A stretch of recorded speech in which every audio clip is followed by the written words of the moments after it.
मैं जावेद राजा, कैमरे से समाज का इतिहास लिखने का मेरा सफ़र। मेरा नाम जावेद राजा है। मैं पेशे से एक फ़ोटो जर्नलिस्ट हूँ। पिछले लगभग 4 दशक से कैमरा मेरी ज़िंदगी का सबसे अहम हिस्सा रहा है। मैंने अपनी पूरी ज़िंदगी फ़ोटोग्राफ़ी और पत्रकारिता को समर्पित की है।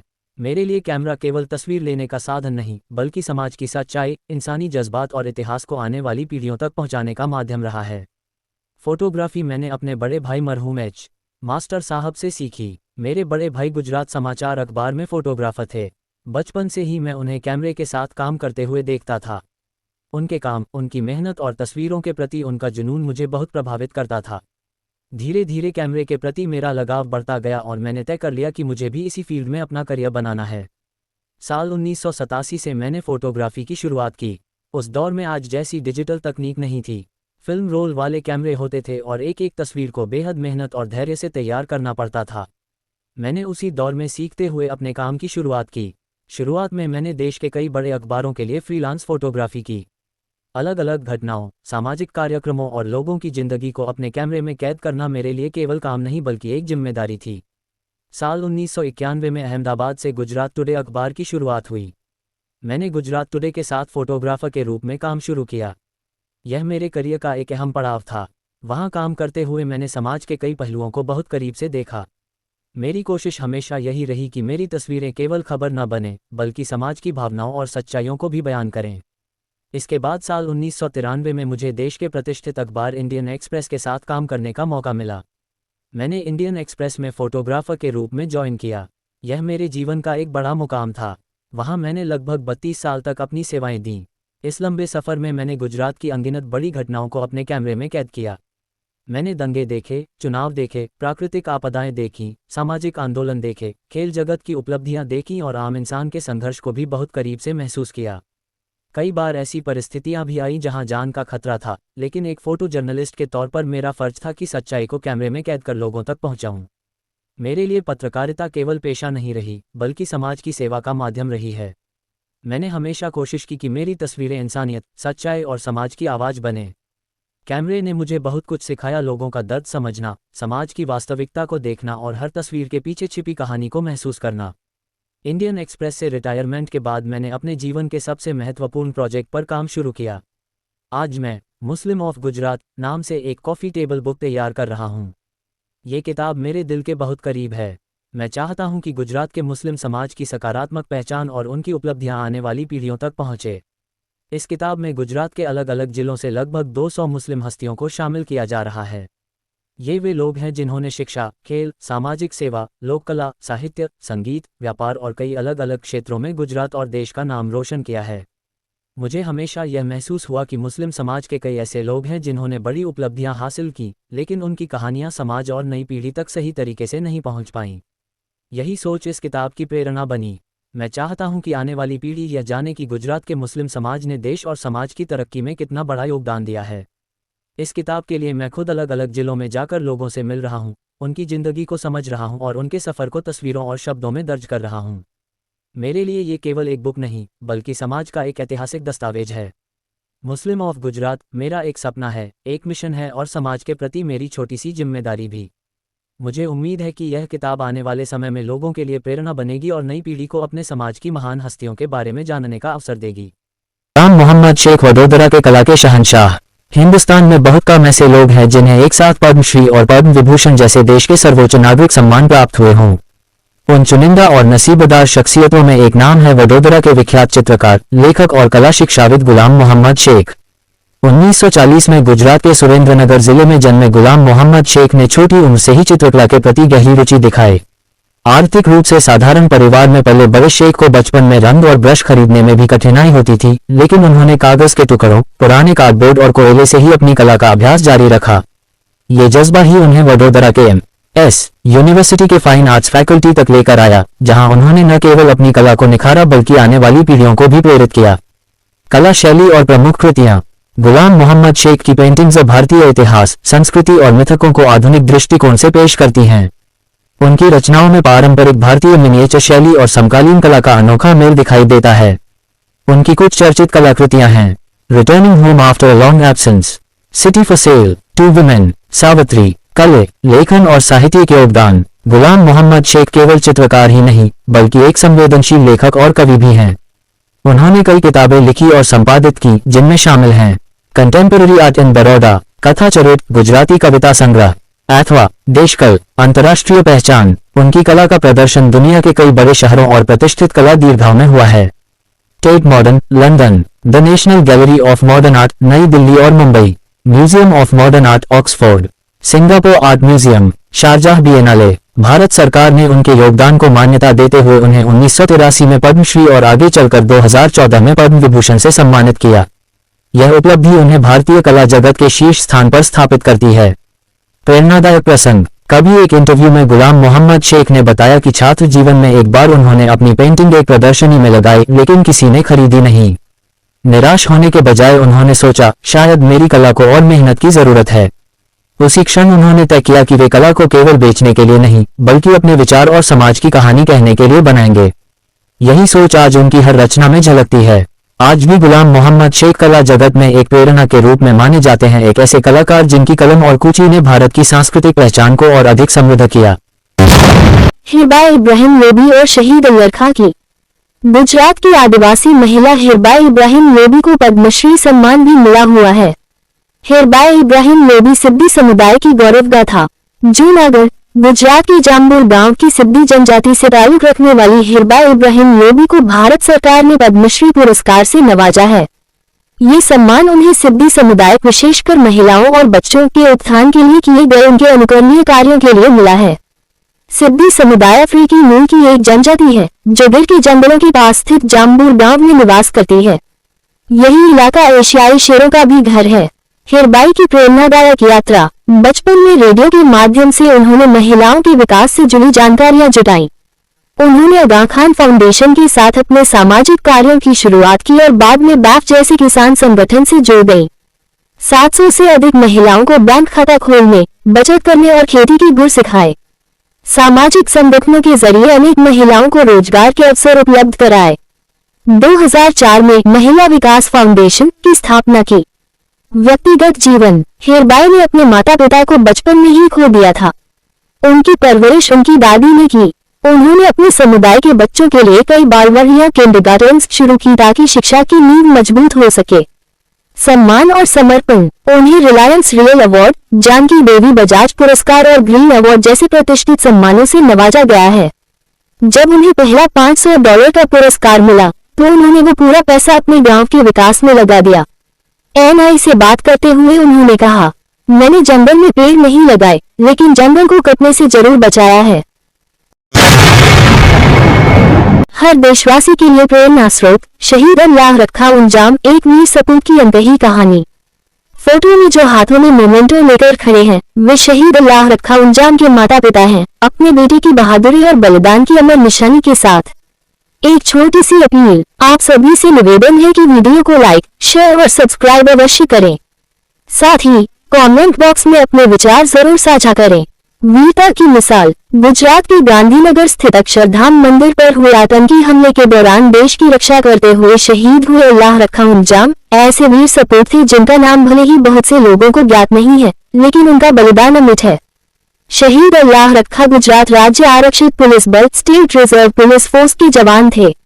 जब आतंकवादियों ने अक्षरधाम मंदिर पर हमला किया तब उन्होंने अपनी जान की परवाह किए बिना आतंकियों से सीधा मोर्चा लिया। अल्लाह रखा ने जान की बाजी लगाकर कई निर्दोषों की जान बचाई और आतंकियों को ढेर किया। गांव का गौरव। जूनागढ़ जिले के सौराष्ट्र क्षेत्र में स्थित छोटे से गांव उमेज के रहने वाले अल्लाह रखा अपने गांव से सुरक्षा बलों में चयनित होने वाले पहले युवक थे। पढ़ाई में अव्वल रहने वाले इस होनहार युवा ने न केवल शिक्षा में नाम कमाया बल्कि देश सेवा में भी अमिट छाप छोड़ी। एक अमर बलिदान। महज 22 वर्ष की उम्र में देश के लिए प्राणों की आहुति देने वाले अल्लाह रखा की यादें आज भी उनके परिजन सहेजे हुए हैं। उनके द्वारा छोड़े गए कुछ निजी सामान और पुरस्कार माता पिता के लिए बेटे की बहादुरी और गर्व का प्रतीक हैं। जब अक्षरधाम मंदिर में निर्दोषों की जान खतरे में थी तब अल्लाह रखा ने अपनी वीरता से न सिर्फ आतंकियों को मात दी बल्कि अनगिनत जानें बचाईं। उनका ये बलिदान हमें सिखाता है कि सच्चे नायक वे होते हैं जो निस्वार्थ भाव से राष्ट्र के लिए सब कुछ अर्पण कर देते हैं, चुपचाप बिना किसी दिखावे के। अहमदाबाद की स्ट्रॉन्ग वुमन मोहसिना राजपूत हौसले, मेहनत और मातृत्व की मिसाल। गुजरात की धरती हमेशा से ही प्रतिभाओं और जुझारू लोगों के लिए जानी जाती रही है। उसी कड़ी में अहमदाबाद के रखियाल क्षेत्र में रहने वाली मोहसिना राजपूत एक ऐसा नाम बनकर उभरी हैं जिन्होंने अपनी मेहनत, संघर्ष और अदम्य हौसले से पूरे राज्य में पहचान बनाई है। वेटलिफ्टिंग जैसे कठिन और ताकतवर खेल में उन्होंने न सिर्फ अपनी जगह बनाई बल्कि कई अवार्ड और मेडल जीतकर यह साबित किया कि अगर इरादे मजबूत हों तो कोई भी चुनौती बड़ी नहीं होती। मोहसिना राजपूत की जिंदगी आसान नहीं रही। उनके पति के निधन के बाद उनके कंधों पर 2 बच्चों की पूरी जिम्मेदारी आ गई। एक तरफ मां का फर्ज निभाना और दूसरी तरफ अपने सपनों को जिंदा रखना, ये किसी भी महिला के लिए बेहद कठिन होता है। लेकिन मोहसिना ने इन चुनौतियों को अपनी कमजोरी नहीं बल्कि अपनी ताकत बना लिया। उन्होंने अपने बच्चों की परवरिश करते हुए खुद को मानसिक और शारीरिक रूप से इतना मजबूत बनाया कि वेटलिफ्टिंग के मैदान में एक नई पहचान स्थापित कर दी। वेटलिफ्टिंग जैसे खेल में जहां ताकत, अनुशासन और निरंतर अभ्यास की जरूरत होती है, वहां मोहसिना ने दिन रात मेहनत कर खुद को साबित किया। उन्होंने राज्य स्तर पर कई प्रतियोगिताओं में भाग लिया और अनेक मेडल अपने नाम किए। उनकी इस उपलब्धि के लिए उन्हें स्ट्रॉन्ग वुमन अवार्ड से भी सम्मानित किया जा चुका है, जो उनकी काबिलियत और संघर्ष की सच्ची पहचान है। इतना ही नहीं, उन्होंने राष्ट्रीय स्तर पर भी अपनी प्रतिभा का प्रदर्शन करते हुए अवार्ड हासिल किए हैं। मोहसिना की कहानी सिर्फ एक खिलाड़ी की सफलता की कहानी नहीं है, बल्कि यह हर उस महिला के लिए प्रेरणा है जो जीवन में किसी न किसी संघर्ष से गुजर रही है। उन्होंने ये दिखा दिया कि हालात चाहे कितने भी मुश्किल क्यों न हो, अगर इंसान के अंदर आगे बढ़ने की चाह हो तो वह हर बाधा को पार कर सकता है। एक तरफ वे अपने बच्चों की परवरिश में कोई कमी नहीं आने देती, तो दूसरी तरफ खेल के प्रति उनका जुनून उन्हें लगातार आगे बढ़ने के लिए प्रेरित करता है। उनके बच्चे भी अपनी मां को एक मजबूत और प्रेरणादायक व्यक्तित्व के रूप में देखते हैं, जो उनके भविष्य को उज्जवल बनाने के लिए हर संभव प्रयास कर रही हैं। आज जरूरत है कि ऐसी प्रतिभाओं को सरकार और खेल संस्थानों द्वारा उचित मंच और समर्थन दिया जाए। मोहसिना राजपूत जैसी स्ट्रॉन्ग वुमन को अंतर्राष्ट्रीय स्तर पर भारत का प्रतिनिधित्व करने का मौका मिलना चाहिए। अगर उन्हें सही ट्रेनिंग, संसाधन और अवसर मिलें तो वह निश्चित रूप से भारत का नाम विश्व स्तर पर रोशन कर सकती हैं और देश के लिए कई मेडल जीत सकती हैं। मोहसिना राजपूत की कहानी हमें ये सिखाती है कि असली ताकत सिर्फ शरीर की नहीं बल्कि मन की होती है। उन्होंने अपने जीवन के कठिन दौर को पीछे छोड़कर एक नई पहचान बनाई है और आज वे न सिर्फ गुजरात बल्कि पूरे देश के लिए गर्व का विषय हैं। उनकी मेहनत, संघर्ष और सफलता हर महिला को ये संदेश देती है, अगर हिम्मत और इरादा मजबूत हो तो हर मुश्किल आसान हो जाती है। इस पुस्तक का एक भावपूर्ण हिस्सा स्वर्गीय अहमद पटेल साहब का है। उनके सभी फोटो दिल्ली स्थित उनके निवास पर खींचे गए थे, जहां उनकी गरिमामय उपस्थिति और सादगी अब भी महसूस की जा सकती है। अहमद भाई पटेल एक ऐसा नाम जिसे भारतीय राजनीति में शांति, विनम्रता और कूटनीति का प्रतीक माना जाता है। गुजरात के भरूच जिले के पीरामल गांव से एक साधारण पृष्ठभूमि से आने वाले अहमद पटेल ने अपने जीवन से यह सिद्ध किया कि राजनीति सिर्फ मंच पर बोलने का माध्यम नहीं बल्कि निजी और निष्कलंक सेवा का रास्ता भी हो सकती है। 1976 में मात्र 26 वर्ष की उम्र में वे पहली बार लोकसभा के लिए भरूच से चुने गए और तब से लेकर अपने जीवन के अंतिम समय तक जनसेवा के लिए समर्पित रहे। वे कांग्रेस पार्टी के सबसे विश्वसनीय और सौम्य स्वभाव वाले नेताओं में गिने जाते हैं। वे ऐसे राजनेता थे जो मंच पर अधिक नहीं बोलते थे, लेकिन पर्दे के पीछे से बेहद प्रभावशाली भूमिका निभाते थे। राजीव गांधी, सोनिया गांधी, राहुल गांधी सहित कई युवा नेताओं के लिए भी मार्गदर्शक रहे। अहमद पटेल ने भारतीय राजनीति में हमेशा व्यवहार में विनम्रता, विचार में स्पष्टता और कार्यशैली में व्यावसायिकता बनाए रखी। उनके समकालीन नेता कहते हैं, अहमद भाई ने कभी अनावश्यक विवादों में प्रवेश नहीं किया, लेकिन देश के कुछ सबसे महत्वपूर्ण निर्णयों के पीछे उनका मौन प्रभाव था। उनके निधन से न सिर्फ कांग्रेस को बल्कि पूरे भारतीय राजनीतिक परिदृश्य को एक संतुलित आवाज खोनी पड़ी। वे एक ऐसे मुस्लिम नेता थे जिन्होंने कभी भी संप्रदाय की राजनीति नहीं की बल्कि राष्ट्रीय स्तर पर अपनी एक अलग पहचान बनाई। अहमद पटेल के जीवन से हम ये सीख सकते हैं कि नेतृत्व केवल शब्दों से नहीं बल्कि कर्म और ईमानदारी से आता है। हाजी जुम्मा रायमा, कच्छ की धरती से उठे कौमी एकता और उद्योग के स्तंभ।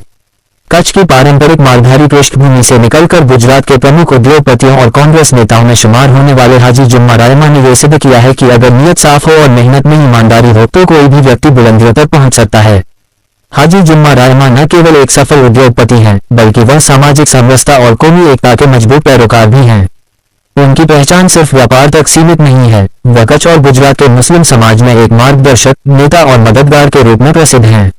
राजनीति में सकारात्मक उपस्थिति। गुजरात कांग्रेस के सक्रिय नेता के रूप में हाजी जुम्मा रायमा ने राजनीति को सेवा का माध्यम बनाया है। वे हमेशा लोगों की जरूरत के समय आगे खड़े मिलते हैं, चाहे बात सामाजिक न्याय की हो, आपदा के समय राहत की या आपसी सौहार्द बनाए रखने की। गरीबों के मददगार, अमीरों के सच्चे साथी। उनका मिलनसार स्वभाव और विनम्रता ही उनकी सबसे बड़ी पहचान है। वे जिस आत्मीयता से एक साधारण गरीब व्यक्ति से मिलते हैं, उसी आत्मीयता से अमीर और प्रभावशाली लोगों से भी जुड़ते हैं। यही कारण है कि समाज के हर वर्ग में उन्हें भरपूर सम्मान और स्नेह प्राप्त है। कौमी एकता के प्रहरी। कच्छ जैसे विविधता से भरे इलाके में जहां अलग अलग समुदाय और परंपराएं साथ साथ चलती हैं, वहां हाजी जुम्मा रहमान ने हमेशा आपसी भाईचारे और सांप्रदायिक सौहार्द को प्राथमिकता दी है। जब भी समाज में तनाव या भ्रम की स्थिति पैदा हुई, हाजी साहब ने आगे बढ़कर सभी पक्षों को जोड़ा और शांति का संदेश दिया।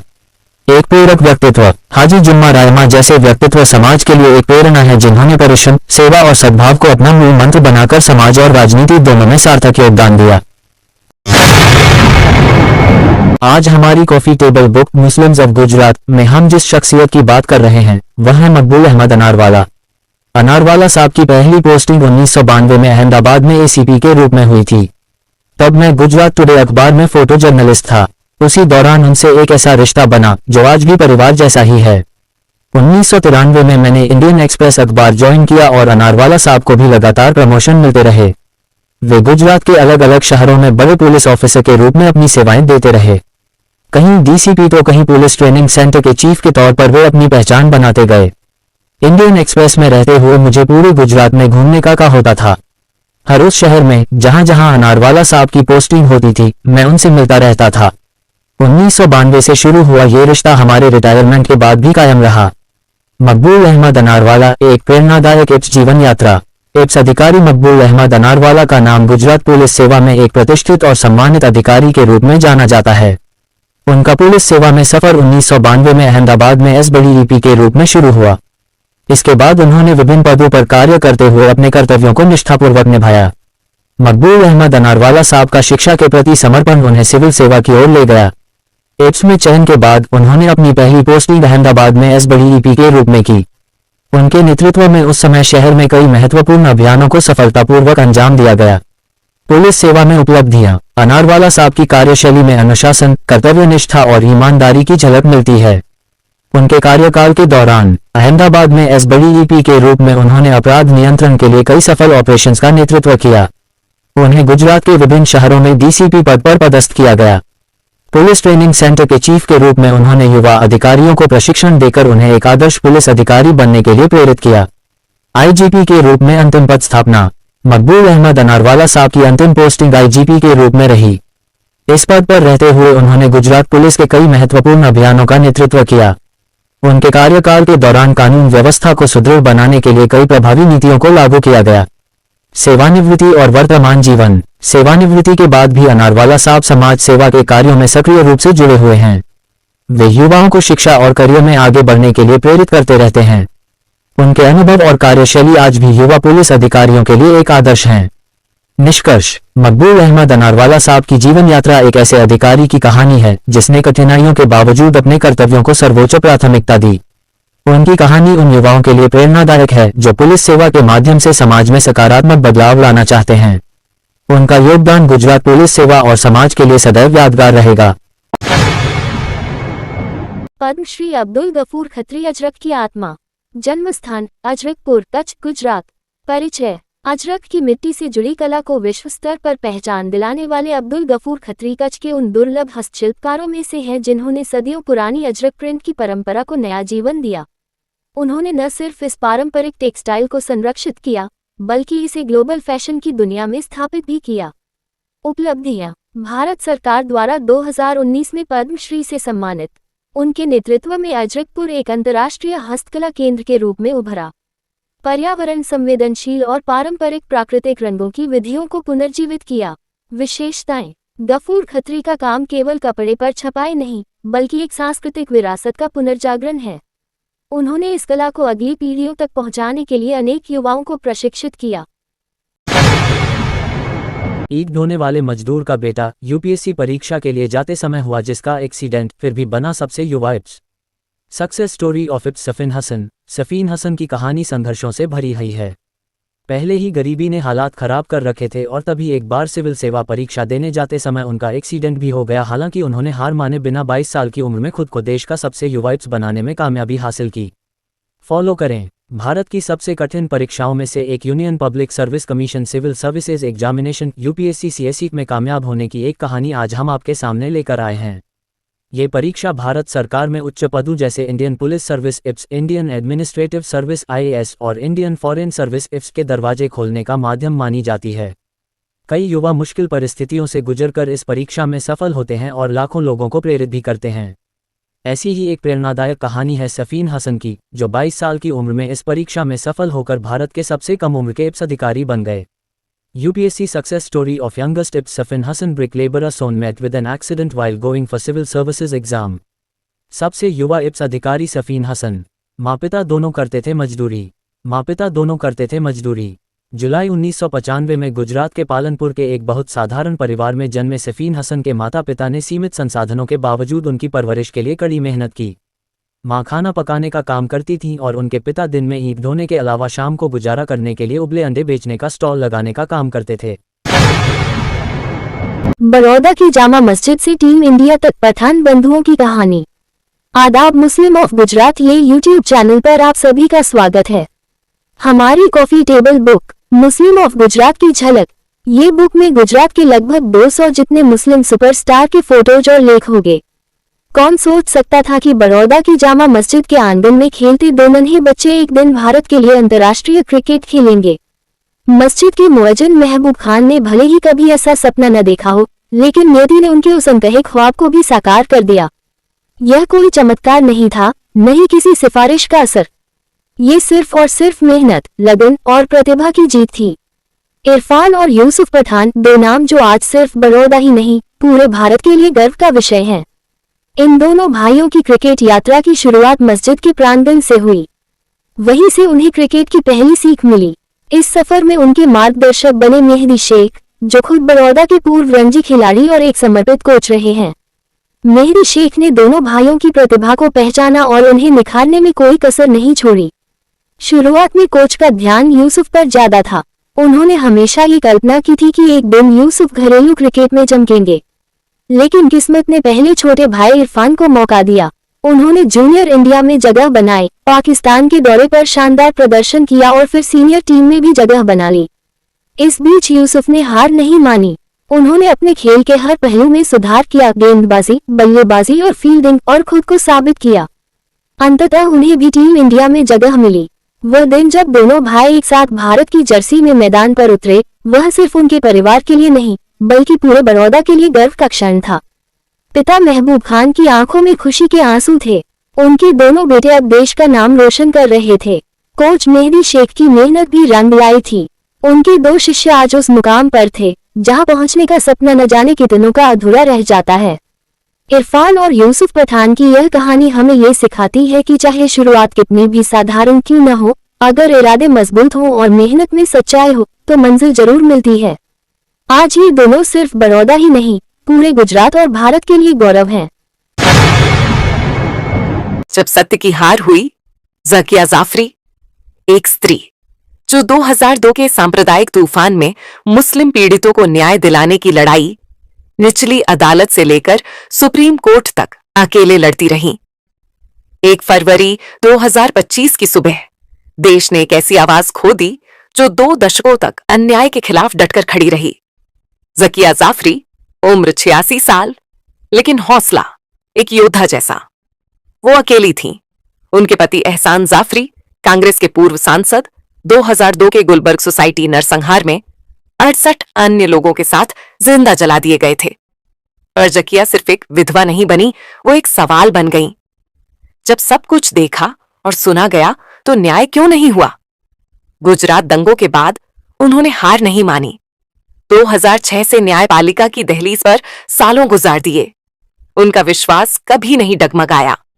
उन्होंने सुप्रीम कोर्ट को मजबूर किया कि वह दंगों की दोबारा जांच के लिए SIT गठित करे। लेकिन जिस जांच से सच्चाई सामने आनी थी, वहीं 2012 में क्लोजर रिपोर्ट दाखिल कर दी गई। ज़किया ने तब कहा था, SIT ने अहम सबूतों को नजरअंदाज किया, जांच अधूरी और पक्षपातपूर्ण थी। 2022 में सुप्रीम कोर्ट ने उनकी याचिका खारिज कर दी, जिसमें नरेंद्र मोदी और अन्य नेताओं को एसआईटी द्वारा दी गई क्लीन चिट को चुनौती दी गई थी। ये सिर्फ एक केस नहीं था, ये उस व्यवस्था का आईना था जहां सत्ता, पुलिस और न्यायपालिका की तिकड़ी ने मिलकर सच को दफन कर दिया। लेकिन सवाल अब भी जिंदा है, 69 लोग मारे गए। हत्यारे कौन थे? क्या ज़किया जाफरी झूठ बोल रही थी, या फिर न्याय अंधा नहीं लाचार था? आज ज़किया जाफरी हमारे बीच नहीं है, लेकिन उनका सवाल अब भी हमारे सामने है। सत्य की विजय क्यों नहीं हुई? हमारे तंत्र की चुप्पी, हमारे समाज की चुप्पी सब कुछ बोलता है। अगर एक लोकतंत्र में एक वृद्ध महिला को पूरी जिंदगी न्याय के लिए लड़ना पड़े और अंत में वो खाली हाथ दुनिया से चली जाए, तो यह सिर्फ एक व्यक्ति की नहीं, पूरी न्याय व्यवस्था की हार है। ये इतिहास का वो पन्ना है जिस पर धब्बा है, और वो धब्बा कभी नहीं मिटेगा। हाजी रमकड़ू सांप्रदायिक सौहार्द की अनोखी मिसाल। गुजरात के जूनागढ़ जिले के चोरवाड़ गांव से ताल्लुक रखने वाले 73 वर्षीय हाजी मीर कासिम, जिन्हें स्नेहपूर्वक हाजी रमकड़ू कहा जाता है, न केवल लोक संगीत के क्षेत्र में अपनी विशिष्ट पहचान रखते हैं, बल्कि वे गौसेवा के प्रति अपने गहरे समर्पण के लिए भी प्रसिद्ध हैं। हाजी रमकड़ू पारंपरिक ढोलक वादन में निष्णात हैं और उन्होंने अमेरिका, ब्रिटेन, पश्चिम एशिया और दक्षिण अफ्रीका जैसे अनेक देशों की यात्राएं की हैं। उन्होंने गुजराती लोक संगीत के दिग्गज कलाकारों के साथ मंच साझा करते हुए अपनी कला का परचम लहराया है। उल्लेखनीय बात यह है कि वे अपने संगीत आयोजनों से प्राप्त आय को राज्य की विभिन्न गौशालाओं में दान कर निराश्रित और बीमार गायों के कल्याण में योगदान देते हैं। एक ऐसे सामाजिक परिदृश्य में जहां अक्सर मुस्लिम समुदाय पर गौहत्या से जुड़े आरोप लगाए जाते हैं, हाजी रमकड़ू अपनी सेवा और संवेदनशीलता के जरिए सांप्रदायिक सौहार्द और मानवीय एकता की एक जीवंत मिसाल बनकर उभरे हैं। वे ये दर्शाते हैं कि सच्ची भक्ति और सेवा का कोई धर्म नहीं होता, होती है तो केवल भावना, करुणा और समर्पण की शक्ति।